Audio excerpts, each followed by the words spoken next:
Bueno, vamos a Mateo capítulo 28, vamos a leer el versículo 16 al 20, donde dice: pero los 11 discípulos se fueron a Galilea, al monte donde Jesús les había ordenado. Y cuando le vieron, le adoraron, pero algunos dudaban. Y Jesús se acercó y les habló diciendo: toda potestad me es dada en el cielo y en la tierra. Por tanto, id y haced discípulos a todas las naciones, bautizándolos en el nombre del Padre, y del Hijo, y del Espíritu Santo, enseñándoles que guarden todas las cosas que os he mandado. Y he aquí, yo estoy con vosotros todos los días hasta el fin del mundo. Amén. Amén. Y quiero compartir con ustedes el tema: vuelve a ser discípulo. ¿Cómo se llama el tema? Vuelve a ser discípulo. Vuelve a ser discípulo. Vemos aquí que el Señor Jesús estaba hablando con sus discípulos y les dio una orden: ir y hacer discípulos.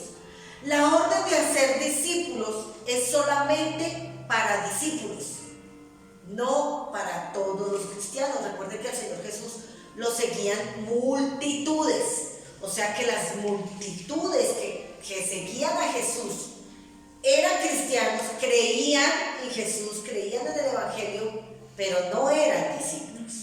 Entonces ahí es donde yo tengo que tener claro que para yo hacer discípulos, primero tengo que ser un discípulo. El Señor no envió a las multitudes. Jesús no envió a todos los que lo seguían a Él, a todos los que creían en Él, a todos los que venían a escucharlo a Él. No envió solamente a sus discípulos. Entonces, para yo ser enviado, para que el Señor me confíe a mis discípulos, primero yo tengo que ser discípulo. ¿Pero qué quiere decir discípulo? Discípulo es aquella persona que es fiel. Discípulo es aquella persona que es leal. Discípulo es aquella persona que permanece. Discípulo es aquella persona que es obediente, sujeta. Y sobre todo, un discípulo es aquel que está bajo una cobertura. Entonces, los discípulos de Jesús reunían todas estas cualidades.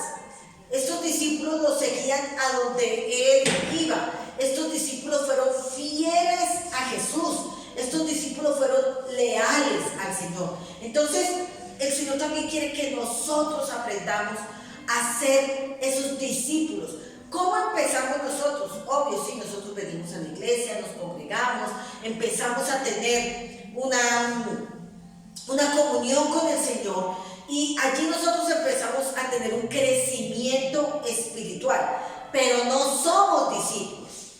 Empezamos a creer, empezamos a dar pasos de fe, empezamos nosotros a tener una comunión con el Señor. Ese es el primer paso. Nosotros tenemos que dar pasos siempre de fe, pero hay personas que se quedan allí, en ese nivel, congregándose, yendo a la iglesia, siendo cristianos, pero no siendo discípulos.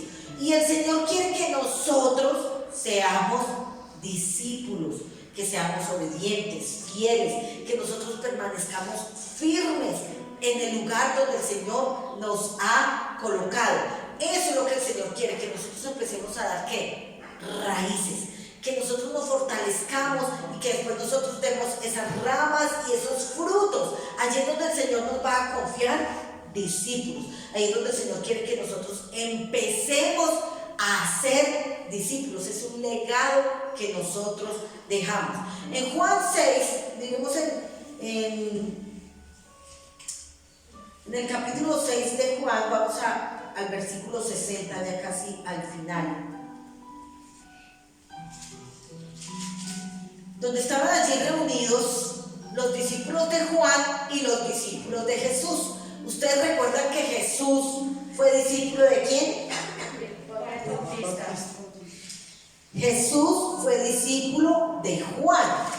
Recuérdense que cuando el Señor Jesús fue bautizado, lo bautizó Juan el Bautista, que solo los discípulos eran los que bautizaban a sus discípulos. Entonces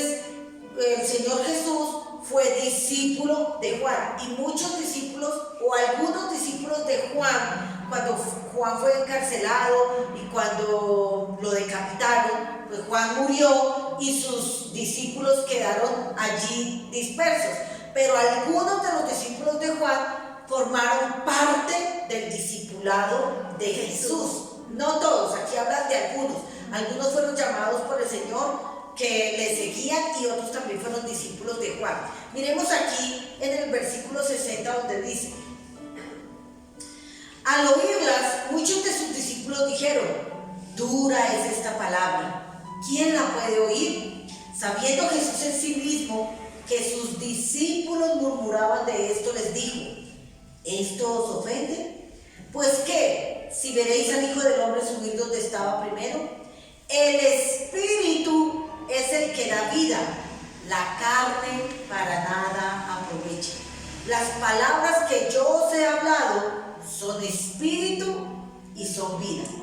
Pero hay algunos de vosotros que no creen, porque Jesús sabía desde el principio quiénes eran los que no creían y quién le había de entregar. Y dijo: por eso os he dicho que ninguno puede venir a mí si no fuere dado del Padre. Desde entonces, muchos de sus discípulos volvieron atrás y ya no andaban con él. Dijo entonces Jesús a los 12, allí él estaba con otros discípulos, con los discípulos de Juan y con otros discípulos de él, pero muchos de los discípulos que estaban con él se apartaron, se fueron, no creyeron. Entonces, el versículo 67 dice: dijo entonces Jesús a los 12, ¿queréis acaso iros también vosotros? Y le respondió Simón Pedro: Señor, ¿a quién iremos? Tú tienes palabras de vida eterna, y nosotros hemos creído y conocemos que tú eres el Cristo, el Hijo de Dios viviente. Amén. Entonces, vemos aquí que cuando el Señor Jesús estaba reunido con sus discípulos, muchos que hacían, murmuraban de él, no creían. Muchos hablaban entre sí, decían: no, este no puede ser, este que va a ser el Hijo de Dios. Entonces el Señor Jesús sabía que estaban murmurando de él. El Señor conoce los pensamientos del hombre. Él sabía todo lo que ellos pensaban. Por eso Él los llama incrédulos. Muchos discípulos que seguían al Señor no creían. Y así muchas veces pasa con los cristianos. Van a la iglesia, se congregan, pero no creen. Son incrédulos. No creen por milagros, no creen por manifestaciones, no creen por lo que el Señor puede hacer incluso en sus propias vidas. No creen que el Señor los ha llamado con un propósito. Usted y yo hemos sido llamados para que nosotros seamos discípulos.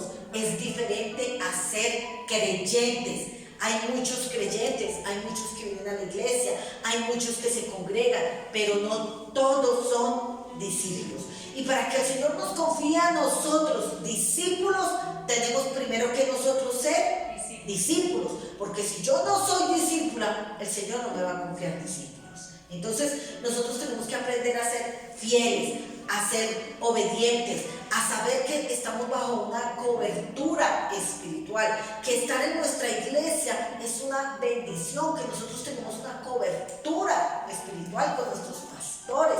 Entonces, que nosotros podamos ser esos discípulos del Señor, que seamos instrumentos útiles, que nosotros seamos fieles, que si nosotros vemos que en las redes sociales están hablando mal de nuestras coberturas, que nosotros no nos dejemos contaminar por esas habladurías, que muchos van a juzgar, que muchos van a murmurar, que muchos van a decir, pero que nosotros no nos dejemos contaminar, por el contrario, que nosotros podamos reprender esas palabras, que nosotros nunca nos unamos a los que son incrédulas, que nosotros nunca nos unamos a los que murmuran, a los que juzgan, a los que señalan. Por el contrario, que nosotros estemos llamados a valorar el lugar donde el Señor nos ha colocado. Pero depende de quién? Depende de cada uno de nosotros. Por eso cuando Simón Pedro le dijo, Señor, ¿a dónde iremos? Solo tú tienes palabras de vida eterna. ¿A dónde vamos a ir? Sin ti no somos nada. ¿Qué le dice el Señor Jesús a Pedro? Bienaventurado, porque no te lo reveló ni carne ni sangre, sino ¿quién?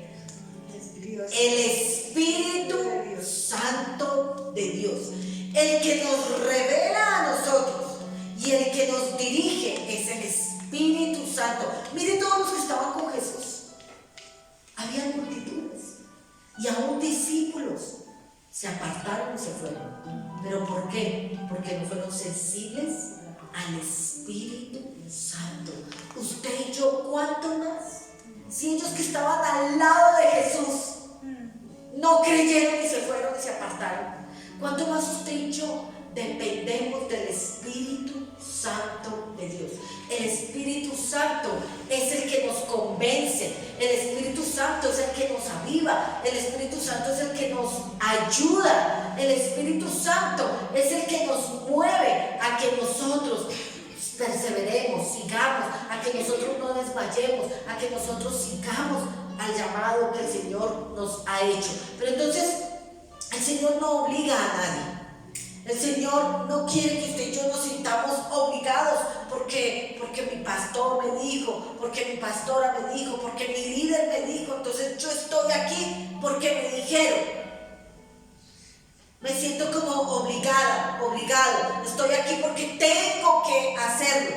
No, cuando yo sirvo y cuando yo soy un verdadero discípulo es porque tengo ese llamado en mi corazón, porque tengo ese sentir en mi corazón, porque me nace, porque quiero, porque yo quiero hacerlo, no porque nadie me lo impone, sino porque yo soy sensible ¿a quién? Al Espíritu Santo, porque yo estoy obedeciendo al Espíritu Santo de Dios. Y eso es lo que nosotros tenemos siempre que ser sensibles al Espíritu Santo.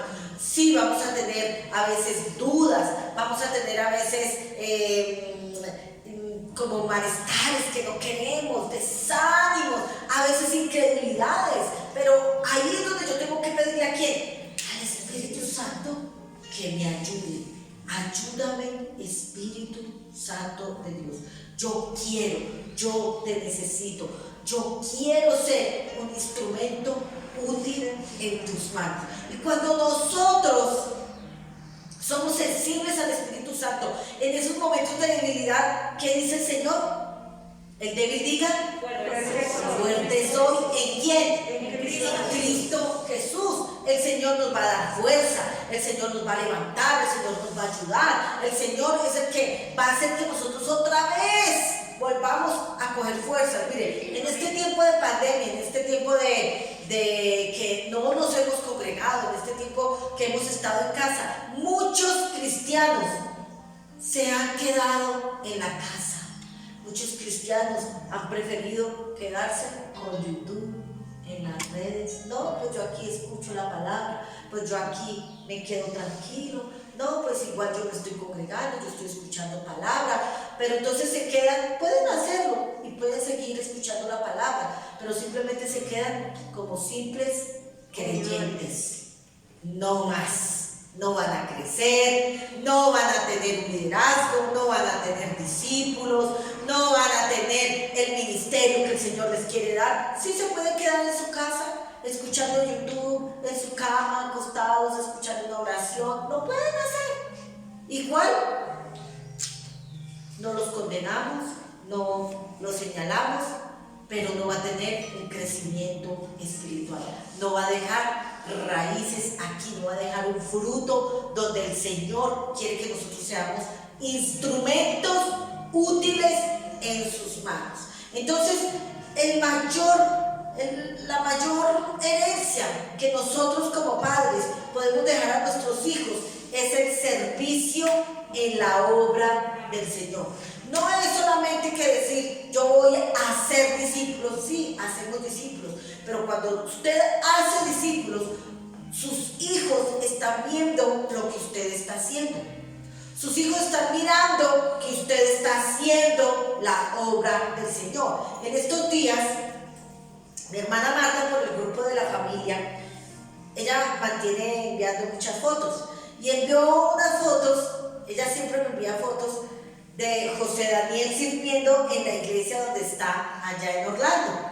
Entonces siempre dice, esta foto es para Betty. Y cuando yo veo a mi hijo allí sirviendo, para mí es un privilegio, para mí es una bendición y es como la mayor alegría que yo puedo tener verlo a él sirviendo. Y envió una foto esta semana donde él estaba recibiendo como un galardón, como un trofeo. Entonces le dije yo, ¿y ese trofeo es por qué? ¿Por qué se los dieron? ¿Por qué fue? Dice, a los más diligentes y a los que sirvieron, los más fieles y los más diligentes. Y yo, ¡ay, qué bendición! Y eso para mí fue no, eso para mí fue el mayor privilegio que yo hubiera podido tener. O sea, si ella me hubiera enviado una foto donde él estuviera recibiendo un diploma, que fue el mejor alumno, sí, claro, me hubiera dado alegría, me hubiera dado ese privilegio de tener un niño juicioso en el colegio. Pero cuando ella mandó esa foto de que recibió un galardón y un premio por servir en la iglesia, ¡oh!, yo me sentí, yo dije, eso es el mayor privilegio que uno puede tener, que sus hijos le sirvan al Señor. Es un legado que uno está dejando sembrado en los hijos y es la mejor herencia que nosotros podemos dejar a nuestros hijos. Él está haciendo lo que está viendo que está haciendo su mamá, ¿no es cierto? Que está sirviendo en la iglesia, que sirve también, que es un instrumento útil. Y muchas veces nosotros nos dejamos llevar aquí en la tierra por el trabajo, por todo lo que tenemos que hacer, por el hogar, por la casa, por una cosa, por la otra, y estamos con afanes y tenemos muchas cosas para hacer y tenemos tanta cosa, pero no dejamos la semilla sembrada para ser discípulos, que es el único mandamiento que dejó el Señor para sus discípulos: ir y hacer discípulos a toda criatura. Es el legado más grande que nosotros podemos dejar, el hacer discípulos. Pero para eso tenemos que ser nosotros también discípulos. No es solamente el trabajo, no es solamente nosotros tener aquí la mejor casa, el mejor carro, la mejor universidad, la mejor empresa, todo lo mejor. Pero no más. Para eso nosotros nacimos, para trabajar y trabajar y trabajar y dejarle aquí a nuestros hijos que nos debemos, que la herencia, hay muchos hijos que la herencia se la malgastan porque como no la trabajaron, muy fácil la desechan.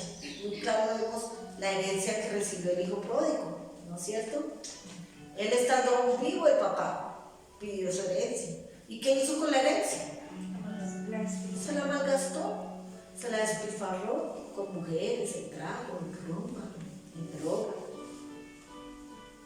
Y muchas veces nosotros como padres trabajamos y trabajamos y trabajamos y queremos dejar lo mejor para nuestros hijos, la herencia. ¿Pero qué herencia? Lo material. Lo material se esfuma, lo material se puede ir. Pero lo único que nadie le puede quitar es la herencia del reino de los cielos. Es la mejor herencia que nosotros podemos dejar a nuestros hijos. El servicio en la obra del Señor.